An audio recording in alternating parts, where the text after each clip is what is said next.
أعوذ بالله السميع العليم من الشيطان الرجيم بسم الله الرحمن الرحيم وصلى الله على سيدنا محمد وعلى آله الطيبين الطاهرين.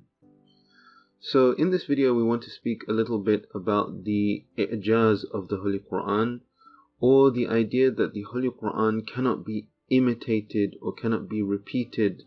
A book like it cannot be brought by any other human being. And this in the English language is sometimes called the inimitability of the Holy Quran, which basically means, like we said, that it cannot be repeated or it cannot be brought by any other person. So there are two things that we need to discuss. First, what do we mean by i'jaz? And second, the Holy Quran as being an example or a referent of i'jaz. And the theologians have also discussed i'jaz in an amount of detail, because as we know, i'jaz is one of the ways in which the Holy Prophets and all of the Prophets that we talk about here, the Holy Prophet and all of the other Prophets, their authenticity as a messenger from Allah subhanahu wa ta'ala is testified. So the issue of i'jaz is something that covers the other miracles of the Prophets as well. And as such, there's been a debate between whether other than prophets can have supernatural kind of abilities, or supernatural events can occur for those that are other than prophets. And the summary of those discussions is that yes, it's possible. There's something called karamat, which are almost bestowals, or if you like, abilities that are bestowed upon a person. And as long as that is not, those karamat do not come together with a call towards nubuwah or call towards prophecy, then there is no problem with a person having some of these karamat. And of course the question there, the real question there is that won't people get confused if there are people that have ability to do some kind of supernatural events, and then there are those people that do some kind of supernatural events but then also call towards prophecy? Wouldn't that be confusing? Or wouldn't that be confined to a certain level of people, that would be able to understand that these supernatural abilities are usual or are attainable from other people, and for example this other set of abilities is not? And Allama Tabatabai, he also delves into this topic a little bit, as we will see, and his response to this is that the abilities of the prophets are such that they quell all other kiramat as well. They quell all other kind of abilities, and that is something we can also see quite clearly from the magicians in the story of Prophet Musa. When we look at the story of Prophet Musa, you see that the magicians come up with a magic that is such that it is a great magic. Magic is one of those things that are not normal actions. They're supernatural kind of actions. And then we see that the miracle of Prophet Musa is that it overcomes those other miracles. So, like I said, this is a more lengthy discussion in the field of theology, but here what we want to do is just look at some of the points that Allama Tabatabai has brought up in his Tafsir al-Mizan. Of course, the miraculous nature of the Holy Quran, as long as we stick to the definition here, is something that we can all ascertain for ourselves. If you remember what we mentioned of the definition of i'jaz, i'jaz comes from the root word of being unable. So what the proof is here in terms of i'jaz is that a prophet brings a miracle or something that humans cannot imitate. There has to be another cause that causes that effect to take place, or that miracle to take place, that is not attainable through normal means. It is not attainable even through abnormal means. It is something that is only attainable through something like prophecy. It is only a prophet that can bring that kind of miracle. And so a miracle is something that attests to the truthfulness of the prophet. And that is why people ask the prophets to show their miracles, or they want to see the miracles from the prophets, so that they can understand the truthfulness of their claim through this method. Okay, and of course, the truthfulness of the claims of the prophets is not confined to this. Their truthfulness is in the actual message itself.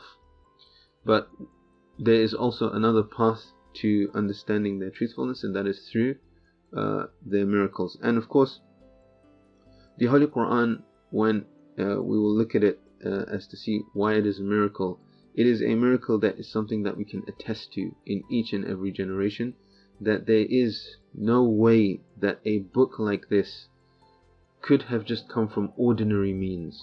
It is not the case that even with extraordinary or abnormal means, a book like this could be written, especially as we mentioned in the verse as well, by a person who had not learnt under any institution of knowledge or under any master or scholar or anything like that.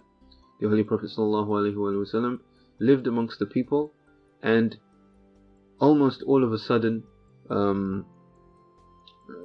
came with a book like the Holy Quran, which is at such a height of all knowledge and rhetoric that it is simply impossible for other human beings to come up with this kind of writing. And of course, that does not discount the fact that there have been many that have tried.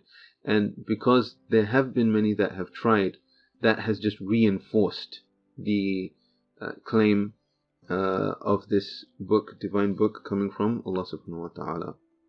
So there's a number of aspects.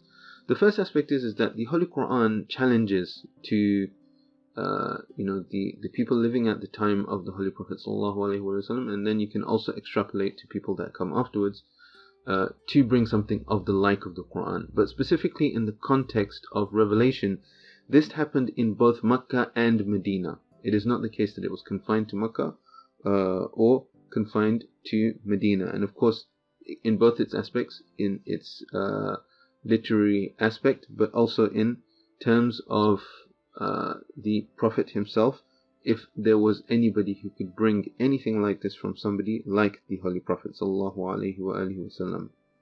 And of course, the ayat, like we spoke about last time, are general and specific when it comes to this challenge, either generally something like the Quran, بِمِثْلِ هَذَا الْقُرْآنِ, or for a specific surah, specifically like we see in some of the other ayat. And now, of course, if this challenge was simply to do with the outward aspect of the Holy Quran in terms of its rhetoric, its balagha, and the kind of prose that it is written in, then that would be a challenge to a specific community. Because while it is possible to learn a language to the extent of being able to write poetry in that language or come to a very high literary standard in that language, that is something that is very rare. Usually it is the people that are native to that language that are able to compose such literary feats. And as such, if the challenge of the Holy Quran was just about its rhetoric in terms of the Arabic language, then that would be to a specific people. And especially in terms of its eloquence, that again would be towards the Arabs, who at the time of the age of ignorance had very much specialized in rhetoric and these kind of literary standards. So the challenge of the Holy Quran is not only on the language. It is a challenge which encompasses all of the aspects of the Holy Quran, and not just for human beings as well. It is a challenge to all of creation, including the jinn as well, the knowledgeable, the ignorant, man, woman, child. Every single person is included within this challenge to bring something of the like of the Holy Quran, or even of a surah from amongst the different surahs of the Holy Quran. And with this challenge, what is expected is that a person will take this challenge and then reflect within themselves.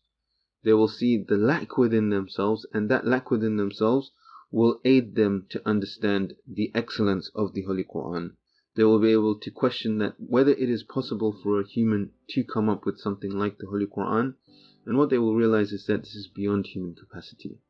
There is so much within the Holy Quran in terms of its explanation of the metaphysical, in terms of its explanation of the prophets, in terms of all the different wonderful expressions of the connection with Allah subhanahu wa ta'ala, in terms of the divine law, and many other aspects of the Holy Quran that are simply not possible for a human being to be able to compose. And of course, the more a person is specialized in a certain field, the more they will be able to comprehend that. So for example, if somebody is a philosopher, they will understand the philosophical merits of the Holy Quran. If somebody is a mystic, they will understand the mystical aspects of the Holy Quran. If somebody is a historian, they will understand the historical aspects. If someone is a jurist, they will understand the jurisprudential aspects. And of course, there is explanation of the things that are unseen. There is explanation of future events that will happen, and so on and so forth. All of these things add to the excellence of the Holy Quran. And of course, when we compare this to the state of the time of ignorance and the state of the Arabs before the revelation of the Holy Quran, it is very, very clear that such a work is completely out of the ordinary when it comes to the state of the Arabs at that time. Maybe in a normal sense, a very strong work is written in a period of time where there are a lot of works, a lot of discussions, a lot of ideas. So for example, in the Enlightenment, or in the Islamic Golden Age, or in other times like that where there is a lot of development in ideas, sometimes you find that somebody comes up and writes a very excellent work. But in a vacuum of this kind of intellectual development, these kind of works do not come about. You do not find a work of such a high standard in terms of its knowledge in an environment of ignorance. And so this again is another factor that helps us to comprehend more the excellence of the Holy Quran, that such a book is revealed at this time, and thereafter, with all of the efforts of humans, we still cannot write something that is of the level of the Holy Quran when it comes to all of its aspects at all. And of course, the more and more we want to understand the excellence of the Holy Quran, the more and more we should empower ourselves with knowledge.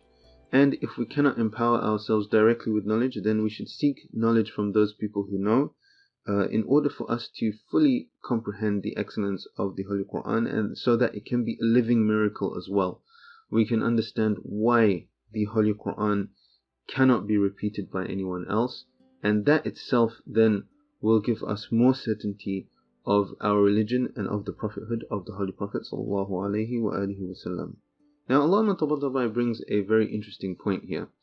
He says, because the challenge of the Holy Quran is not to do with its language only, it is to do with its meaning. Because the challenge is to do with its meaning, meaning is not connected to matter, and matter is something that is confined to time and place.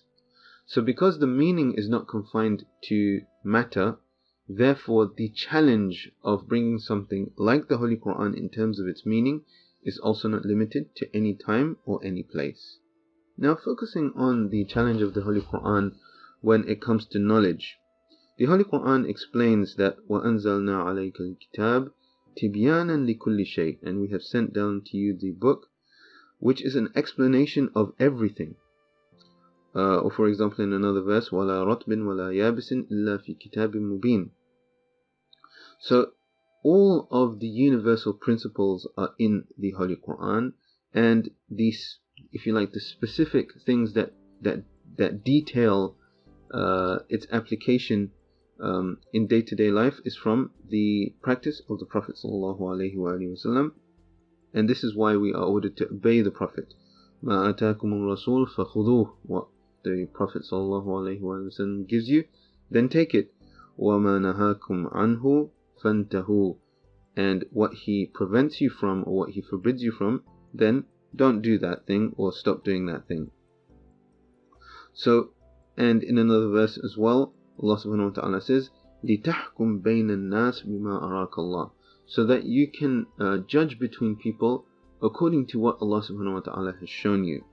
And here, this refers to the various knowledges and the divine knowledges, the excellent etiquettes and the political ideas, the social ideas that were taught to the Holy Prophet ﷺ according to the principles of the human nature and Tawheed, that then the Holy Prophet ﷺ translates to the people in terms of their practical day-to-day instructions.